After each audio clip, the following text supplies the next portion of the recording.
নবীর সঙ্গে যায়েদ ইবনুল হারিসা নামে একজন সাহাবী ছিল। সে আমার নবীকে তুলে একটা আঙ্গুর বাগানে নিয়ে যায়। আমার নবীর জ্ঞান ফিরে না। যখন জ্ঞান ফিরে, আমার নবী জ্ঞান ফেরার সঙ্গে সঙ্গে যায়েদকে ডাক দিয়ে বলে, যায় আমার শরীর থেকে এত রক্ত ঝরেছে, আমার আল্লাহ সহ্য করবে না, তুমি তাড়াতাড়ি পানি নিয়ে আসো, আমি ওযু করব, নামাজ পড়বো, আমার তায়েফবাসীগুলোর জন্য দোয়া করব, আমার আল্লাহ যেন তায়েফবাসীগুলোর উপরে এক বিন্দু পরিমাণও আযাব না দেয়। আল্লাহ! এত মারার পরেও জ্ঞান ফেরার সঙ্গে সঙ্গে তিনি বলছে, তাড়াতাড়ি পানি আনো, আমি ওযু করবো, নামাজ পড়বো, দোয়া করবো, তায়েফের মানুষগুলোর উপরে যেন এক বিন্দু আযাব না আসে। আমার প্রিয় ভাইরা, আল্লাহ তাআলা সহ্য করলেন না।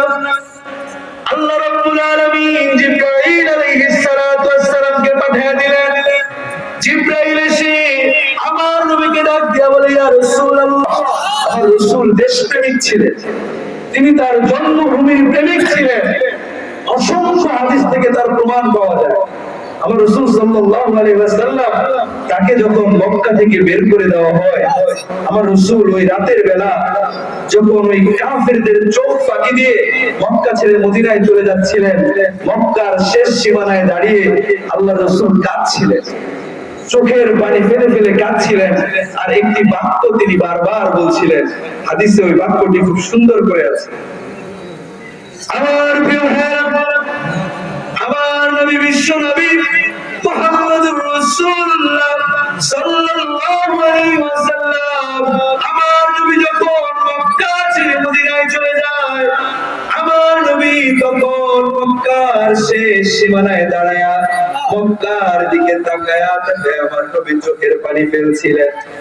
চোখের পানি ফেলে আমার নবী কান্না করছিলেন আর বলছিলেন, লাউলা আন্না কওমি আখরাজুনি মা সাকানতু গায়রুক। আল্লাহু আকবার। আমার নবী মক্কার দিকে তাকায়া তাকায়া চোখের পানি ফেলে কাঁদছিলেন আর তিনি বলছিলেন, লাউলা আন্না কওমি আখরাজুনি, আমার প্রিয় মাতৃভূমির মানুষগুলো যদি আমার প্রিয় মাতৃভূমি মক্কা থেকে বের করে না দিত, আমাকে যদি মক্কা থেকে বের করে না দেওয়া হতো, তাহলে মা সাকান্তু গায়রুক, আমি আমার প্রিয় মাতৃভূমি, মায়ের ভূমি, বাবার ভূমি, আমার জন্মভূমি মক্কা ছেড়ে আমি পশ্চিম কালেও কোথাও যেতাম না। সুবহানাল্লাহ! কি ভালোবাসা ছিল! শেষ মুহূর্তে মক্কার দিকে তাকায়া কাঁদছেন আর বলছেন, লাউলা আন্না কওমি আখরাজুনি মা সাকানতু গায়রুক, আমার এই মানুষগুলো যদি জোর করে বের করে না দিত, আমি পশ্চিম কালেও কোথাও যেতাম না। আল্লাহু আকবার! শুধু তাই না, আমার রাসূলের তার মাতৃভূমির প্রতি প্রেম মুহাব্বত এত বেশি ছিল, আমার রাসূল জীবনে কোনোদিন কাউকে লানত দেন নাই, দিয়েছেন? রাসূলের উপরে তায়েফবাসীরা যখন অত্যাচার করেছে, আমার রাসূল তায়েফে যখন দাওয়াত দিয়েছে, কুলু লা ইলাহা ইল্লাল্লাহ, দূর থেকে সাউন্ড দিতে না, কাছে গিয়ে সাউন্ড আসে। খ্রিস্টান তো সামনা গানাটা পুরো ভাঙ্গা। যেটি বলছিলাম যে আমার রাসূল যখন তায়েফবাসীদের কাছে দ্বীনের দাওয়াত নিয়ে গেলেন, আমার রাসূল গিয়ে বলছেন, কুলু লা ইলাহা ইল্লাল্লাহ তুফলিহুন, তোমরা বলো লা ইলাহা ইল্লাল্লাহ, তাহলে সফল কাম হয়ে যাবে। আল্লাহ রাসূল যখন তায়েফবাসীদেরকে কোরআনের দাওয়াত দিলেন, তায়েফবাসীরা কি দাওয়াত গ্রহণ করেছিল? চিল্লায়ে গ্রহণ করেছিল? করে নাই। শুধু করে নাই এমনটাই নয়, তারা রাসূলের উপরে এমন অত্যাচার, এমন নির্যাতন করেছে, রাসূলকে মারার জন্য তায়েফের রাস্তার দুই ধারে যুবকদেরকে লেলাইয়া দিল। নাউযুবিল্লাহ। আমার প্রিয় ভাইরা, আমার নবী যখন তায়েফবাসীদেরকে দ্বীনের দাওয়াত দিলেন, লা ইলাহা ইল্লাল্লাহর দাওয়াত দিল, তায়েফবাসীরা আমার নবীর দ্বীনের দাওয়াতটা তারা গ্রহণ করে নাই, বরং আমার নবীকে মারার জন্য তায়েফের কাফেরগুলো রাস্তার দুই ধারে দাঁড়ায় গেল। আমার নবী যখন রাস্তার মাঝখান দিয়ে হাঁটে, তায়েফের কাফেরগুলো ডান দিক থেকে বাম দিক থেকে দুই দিক থেকে আমার নবীর গায়ে পাথর মারে। পাথর মারতে মারতে একটা সময় আমার নবী অজ্ঞান হয়ে মাটির মধ্যে পড়ে যায়। আল্লাহু আকবার! আমার নবী অজ্ঞান হয়ে পড়ে যায়। তারপর ওই তায়েফের কাফেরগুলো আমার নবীকে ছাড় দেয় নাই। একজন একজন এসে ডান হাত ধরলো, আরেকজন এসে বাম হাত ধরলো। আমার নবী অজ্ঞান, হাঁটতে পারে না, আমার নবীকে দাঁড় করায় দিল। আমার নবী হাঁটতে পারে না, আমার নবীকে টেনে টেনে দেওয়া হয়। তাই ওই কঠিন ওই কাফেরগুলো আমার নবীকে তারপরেও ছাড় দেয় নাই। অজ্ঞান নবীর উপরেও তারা পাথর মারতে থাকে। মারতে মারতে মারতে মারতে আমার নবী আবার তিনি মাটির মধ্যে পড়ে যায়। আমার নবীকে তারপরেও তারা ছাড় দেয় না। তারা আমার নবীকে তুলে আবার তারা টানতে থাকে। টানতে টানতে আমার নবীকে সামনে নেয়, আর দুই দিক থেকে তারা আমার নবীর গায়ে পাথর মারতে থাকে। আমার নবী তৃতীয়বার যখন অজ্ঞান হয়ে মাটির মধ্যে পড়ে যায়, তারপরে ওই কাফেরগুলা এবার তারা ক্লান্ত হয়ে যায়। তারা আমার নবীকে রাস্তার উপর ফেলে তারা চলে যায়। আমার নবীর সঙ্গে যায়েদ ইবনুল হারিসা নামে একজন সাহাবী ছিল। সে আমার নবীকে তুলে একটা আঙ্গুর বাগানে নিয়ে যায়। আমার নবীর জ্ঞান ফিরে না। জ্ঞান ফিরে যখন জ্ঞান ফিরে, আমার নবী জ্ঞান ফেরার সঙ্গে সঙ্গে যায়েদকে ডাক দিয়ে বলে, যায় আমার শরীর থেকে এত রক্ত ঝরেছে, আমার আল্লাহ সহ্য করবে না, তুমি তাড়াতাড়ি পানি নিয়ে আসো, আমি ওযু করব, নামাজ পড়ব, আমার তায়েব বাসীগুলোর জন্য দোয়া করব, আমার আল্লাহ যেন তায়েব বাসীগুলোর উপরে এক বিন্দু পরিমাণ আযাব না দেয়। আল্লাহ! এত মারার পরেও জ্ঞান ফেরার সঙ্গে সঙ্গে তিনি বলছে, তাড়াতাড়ি পানি আনো, আমি ওযু করব, নামাজ পড়ব, দোয়া করব, তায়েফের মানুষগুলোর উপরে যেন এক বিন্দু আযাব না আসে। আল্লাহু আকবার। আমার প্রিয় ভাইরা, আল্লাহ তাআলা সহ্য করলেন না। আল্লাহ রাব্বুল আলামিন জিবরাইল আলাইহিস সালাতু ওয়াস সালামকে পাঠিয়ে দিলেন। জিবরাইল এসে আমার নবীকে ডাক দিয়া বলে, ইয়া রাসূলুল্লাহ, ইয়া হাবিবাল্লাহ, যে মানুষগুলো আপনার উপরে অত্যাচার করলো, এত নির্যাতন করলো, আপনি শুধু একটা বার অনুমতি দেন। আপনি অনুমতি দেওয়ার সঙ্গে সঙ্গে জমিন উল্টে দিয়া আমার আল্লাহ তাআলা সবগুলোর মুহূর্তের মধ্যে দুনিয়া থেকে বিদায় করে দিবে। আমার নবী অনুমতি দেয় না। আমার নবী চিৎকার করে কাঁদে আর ডাক দিয়ে বলে, জিবরাইল, না না না, আমার তায়েফের মানুষগুলো আমারে চিনে নাই, বুঝতে পারে নাই আমি যে আল্লাহর নবী। তারা যদি বুঝতে পারতো তাহলে হয়তো বা আমার গায়ে একটা পাথর তারা মারতো না। এত মারার পরেও আমার নবী এক বিন্দু বদদোয়া দেন না। আল্লাহু আকবার। যে নবী এত কষ্ট পাওয়ার পরও বদদোয়া দেয় না, ঘটনা কেন বললাম জানেন? যে নবী এত কষ্ট পাওয়ার পরও বদদোয়া দেয় নাই, সেই নবীকে যখন মক্কা থেকে বের করে দেওয়া হয়েছে, মক্কার প্রতি, দেশের প্রতি তার মুহাব্বত এত বেশি ছিল, তিনি মদিনায় গিয়ে তিনি দোয়া করতেছেন, আল্লাহুম্মা লাআন, আল্লাহুম্মা লাআন, আল্লাহুম্মা লাআন শাইবাতা ইবনে রাবিয়া, উতবাতা ইবনে রাবিয়া, উমাইয়া ইবনে খালফ। আল্লাহ, যেই শাইবা ইবনে রাবিয়া, উমাইয়া ইবনে খালফ, যারা আমাকে আমার জন্মভূমি, মায়ের ভূমি, মাতৃভূমি মক্কা থেকে বের করে দিল, আমি আপনার কাছে দোয়া করতেছি, এগুলোর উপর আপনি লানত নাযিল করেন। আল্লাহু আকবার। তাহলে মক্কার প্রতি মুহাব্বতটা কত বেশি ছিল। মায়ের খাওয়ার পরেও যে নবী লানত দেয় না, ওই নবী সাধারণ মক্কা থেকে চলে যাওয়ার কারণে লানত দেয়। তাহলে মক্কার প্রতি মুহাব্বত কম ছিল না বেশি ছিল বলেন? অনেক বেশি ছিল। এবং সর্বশেষ রাসূলের মুহাব্বত মক্কার প্রতি বেশি থাকার আরেকটা হাদিস আছে, সেটি হচ্ছে আমার রাসূলের মক্কার প্রতি মুহাব্বত এত বেশি ছিল, রাসূল মদিনায় যাওয়ার পরে একদিন তিনি আল্লাহর কাছে দোয়া করতেছেন, আল্লাহ, আল্লাহুম্মা হাব্বিব ইলাইনাল মাদিনা কাহুব্বিনা মক্কা। আল্লাহ তাআলা, আমি তো মদিনারে ভালোবাসতে পারতেছি না, আল্লাহ আমার ভালোবাসাগুলো সব মক্কার জন্য রয়ে গেছে। আল্লাহ রে, তোমার কাছে ফরিয়াদ, মক্কার প্রতি আমার যে ভালোবাসা, মদিনার প্রতি ওই ভালোবাসা তুমি সৃষ্টি করে দাও। সুবহানাল্লাহ। এবার বলেন তো, যে তিনটা হাদিস বললাম, এ থেকে কি মনে হয় মক্কার প্রতি রাসূলের মুহাব্বত, ভালোবাসা কম ছিল না বেশি ছিল? আর যদি বলুন, কম ছিল না বেশি ছিল? রাসূলের অনুসরণ করতে হলে আমাদেরও দেশের প্রতি মুহাব্বত থাকার দরকার আছে না নাই? চিল্লায়ে বলুন, দেশের প্রতি মুহাব্বত থাকার দরকার আছে না নাই? প্রিয় ভাইরা, সেই মুহাব্বতটা কম থাকলে চলবে না, মুহাব্বতটা থাকতে হবে সর্বোচ্চ পরিমাণে।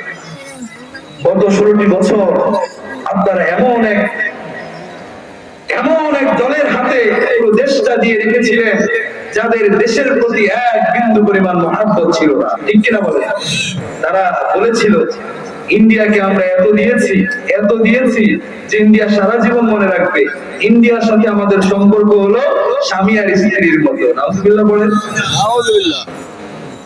ইন্ডিয়া তারা কি আমাদের বন্ধু? কি মনে হয়? কথা বলে না, চিল্লায় বলুন বন্ধু। ইন্ডিয়া কোনোদিন আমাদের বন্ধু হতে পারে না। ইন্ডিয়া স্বাধীনতার পর থেকে গত 50 বছর ধরে এই বাংলার বুকে শুধু আধিপত্যবাদ কায়েম করার চেষ্টা করেছে। এই বাংলার মানুষের ভালো তারা কোনোদিন চায় না। ঠিক কি বলেন? সুতরাং ওই ইন্ডিয়ার হাতে যারা দেশ বিক্রি করে দেয়, এরা কোনোদিন দেশকে ভালোবাসতে পারে না। আর এদের সাথে মুসলমানদের কোনো সম্পর্ক থাকতে পারে? দেশকে যদি ভালোবাসেন, এমন মানুষের হাতে দেশ দিতে হবে যারা ইন্ডিয়া হোক, আমেরিকা হোক, চায়না হোক, যে কোনো দেশের কাছে হোক, আমার দেশের 1 ইঞ্চি মাটি তারা বিক্রি করবে না। ঠিক কিনা বলে? আমার প্রিয় ভাইরা, এদেশে একটি কথা আমি আজকে বলে যেতে চাই। এদেশে বাংলাদেশের মানুষকে একটি শপথ নিতে হবে। শপথটি হচ্ছে যে এদেশে এখন থেকে এই নতুন বাংলাদেশে যারা রাজনীতি করবে তাদেরকে বাংলাদেশের মানুষের সামনে এটা প্রমাণ করতে হবে যে আমরা ইন্ডিয়ার প্রেমী না, ইন্ডিয়ার হাতে বাংলাদেশকে আমরা তুলে দিব। এই প্রমাণ যেই দল করতে পারবে না, ওই দলকে আমরা বাংলাদেশের ক্ষমতায় দেখতে চাই না। চিৎকার করে ঠিক কিনা মুসলমান? আমরা যারা ইন্ডিয়ার হাতে দেশ দিবে না, ইন্ডিয়ার সাথে কোনো প্রীতির আলাপ যারা করবে না, তাদের হাতে আমরা দেশ দিতে চাই। ঠিক কিনা বলে? আমার প্রিয় ভাইরা, তো বলছিলাম যে আমার রাসূল এমন একজন মানুষ ছিলেন, তার দেশের প্রতি মহব্বত ছিল। আমাদেরও দেশের প্রতি মহব্বত থাকার দরকার আছে না নাই? প্রিয় ভাইরা, সর্বশেষ আমার সময় যেহেতু শেষ হয়ে আসছে, রাসূলের জীবনের সর্বশেষ যে বিষয়টি আমি আলোচনা করতে চাই, আমার রাসূল সাল্লাল্লাহু আলাইহি ওয়াসাল্লাম এমন একজন মানুষ ছিলেন, তিনি তো 6 বছর বয়সে মা হারিয়েছেন।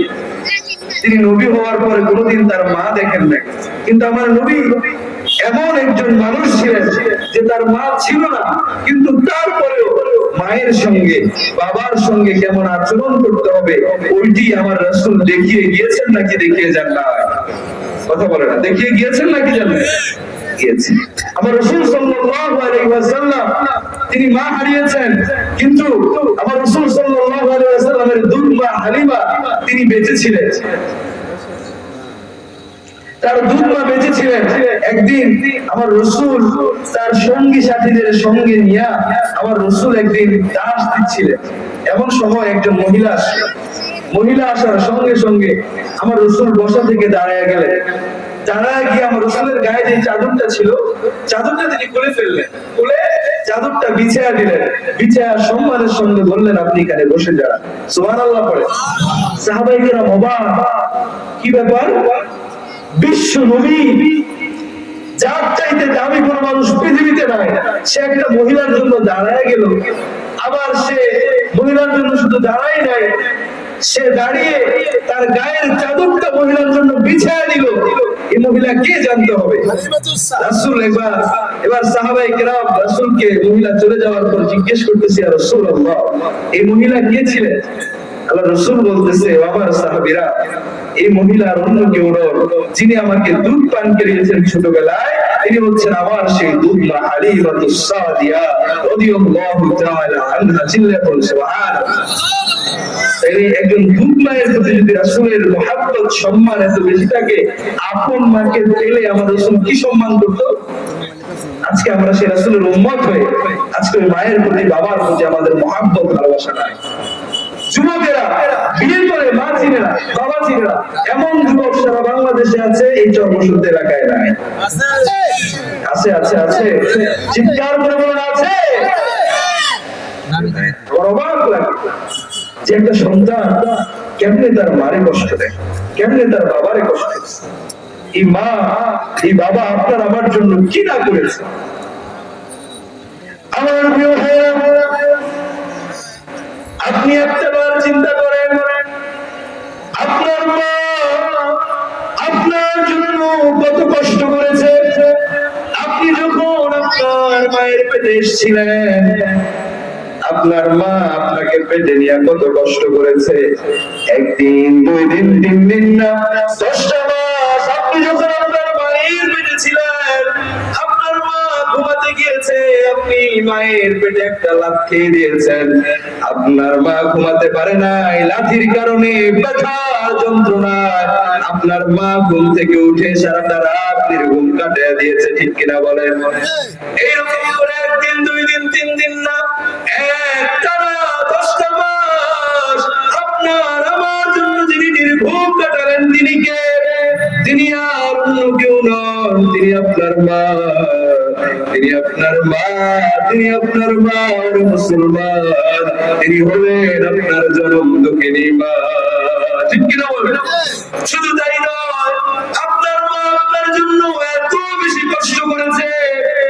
আপনার মা যখন খাইতে গিয়েছে, আপনি মায়ের পেটে এমন জোরে একটা লাথি দিয়েছেন, আপনার মা খাবার গুলা ছেড়ে বমি করে দিয়েছে, ঠিক মতো খাবার খেতে পারে নাই। এইরকম করে 1 দিন, 2 দিন, 3 দিন না, একটানা 10টা মাস আপনার আমার জন্য খাবার খেতে গিয়া বমি যিনি করেছেন, চিল্লায় বলেন তিনি কে? তিনি আমার মা, তিনি আমার মা, তিনি আপনার মা। ওই আল্লাহর গোলাম, আপনার আমার মা আপনার আমার জন্য এত বেশি কষ্ট করেছে। আপনি আমি যখন ডেলিভারির সময় হয়েছে, সায়েন্টিস্টরা বলে, বাবার ভাইরা, চিকিৎসকরা বলে, একজন মা যখন সন্তান জন্ম দেয়, একজন মায়ের ওই ডেলিভারির সময় এত বেশি কষ্ট হয়, একজন মানুষের শরীর থেকে 40টা হাড় একসঙ্গে টাস টাস করে ভেঙে গেলে ওই মানুষটার যে পরিমাণ কষ্ট হয়, একজন মা যখন সন্তান জন্ম দেয়, ওই মায়ের তার চাইতেও বেশি কষ্ট হয়ে যায়। এইরকম করে আপনার আমার ডেলিভারির সময় কষ্ট যিনি সহ্য করলেন, তিনি কে? তিনি আর অন্য কেউ নন, তিনি আমার মা, তিনি আমার মা, তিনি আপনার মা।